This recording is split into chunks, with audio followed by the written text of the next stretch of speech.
రాష్ట్ర ఆదాయాన్ని పెంచేందుకు ఆదాయార్జన శాఖలన్నీ లోతైన అధ్యయనం చేయాలని సీఎం చంద్రబాబు అన్నారు. రాష్ట్ర ఆదాయం భారీ ఎత్తున పెరిగేలా చూడాలని అధికారులకు సూచించారు. గడిచిన 30 ఏళ్ల ఆదాయ ఫలితాలను పరిశీలించి భవిష్యత్తు ప్రణాళికలు సిద్ధం చేయాలని తెలిపారు. రాష్ట్ర ప్రభుత్వం సొంత ఆదాయం పెంచుకునేందుకు ఎలక్ట్రానిక్స్, ఐటీ సేవల రంగాలు ఎక్కువగా దోహదం చేస్తాయని ముఖ్యమంత్రి అన్నారు. ఇక సచివాలయంలో ఆదాయార్జన శాఖలపై సీఎం సమీక్ష నిర్వహించారు. సమీక్షలో శాఖల వారి పురోగతిపై చర్చించారు. మరొకవైపు బంగారం అత్యధికంగా కొనుగోలు చేస్తున్న రాష్ట్రాల్లో ఏపీ దేశంలోనే ముందున్నప్పటికీ పన్ను ఆదాయం ఆ స్థాయిలో ఎందుకు లేదు, అధికారులు దృష్టి పెట్టాలని, ఇక పన్ను ఎగవేతలు లేకుండా చర్యలు తీసుకోవాలన్నారు. అన్ని శాఖల సమాచారంతో డేటా లేక్ ఏర్పాటు చేయాలని, ప్రతి శాఖకు ఏఈ బృందం ఉండాలని ముఖ్యమంత్రి తెలిపారు. ఇక పన్ను చెల్లింపుదారులకు ఏఐ టూల్ ద్వారా సేవలు అందించేలా వచ్చే 2-3 నెలల్లో ఏఐ ఆధారిత పన్నుల వ్యవస్థను ఏర్పాటు చేయాలని చంద్రబాబు స్పష్టం చేశారు.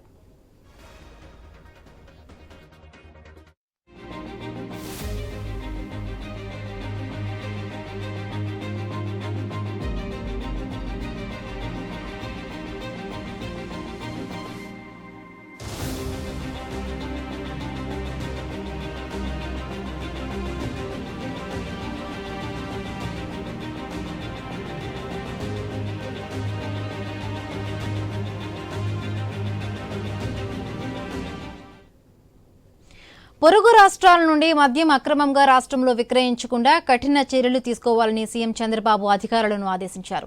రాష్ట్రంలో మద్యం విక్రయాలు పారదర్శకంగా జరిగేలా సరఫరా దగ్గర నుండి అమ్మకం వరకు ప్రతిదీ రియల్ టైంలో ట్రాక్ చేయాలని తెలిపారు. కర్ణాటక, తమిళనాడు రాష్ట్రాల్లో రవాణా శాఖ ఆదాయం పెరుగుతూ ఉంటే ఏపీలో ఎందుకు తక్కువగా ఆదాయం వస్తోందని ముఖ్యమంత్రి అధికారులను ప్రశ్నించారు. దీనికి కారణాలు అన్వేషించి వెంటనే సరైన విధానాలను అవలంబించి ఆదాయం పెరిగేలా చూడాలని తెలిపారు. నెలవారీ లక్ష్యాలను అధిగమించేలా ఆదాయార్జన శాఖలు ప్రయత్నించాలని అన్నారు.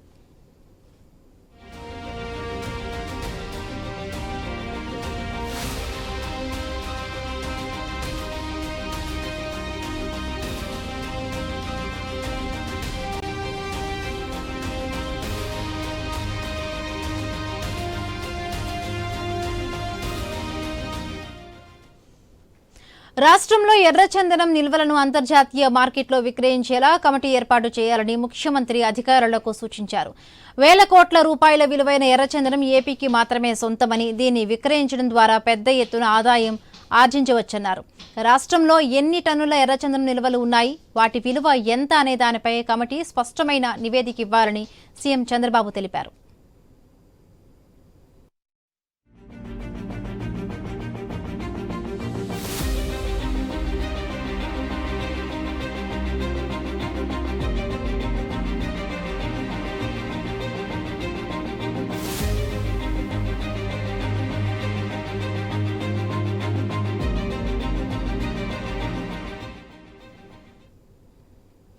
రాష్ట్రంలో కొత్తగా తీసుకువచ్చిన ఎక్సైజ్ పాలసీతో ఆదాయంలో వృద్ధి నమోదైందని సీఎం చంద్రబాబు అన్నారు.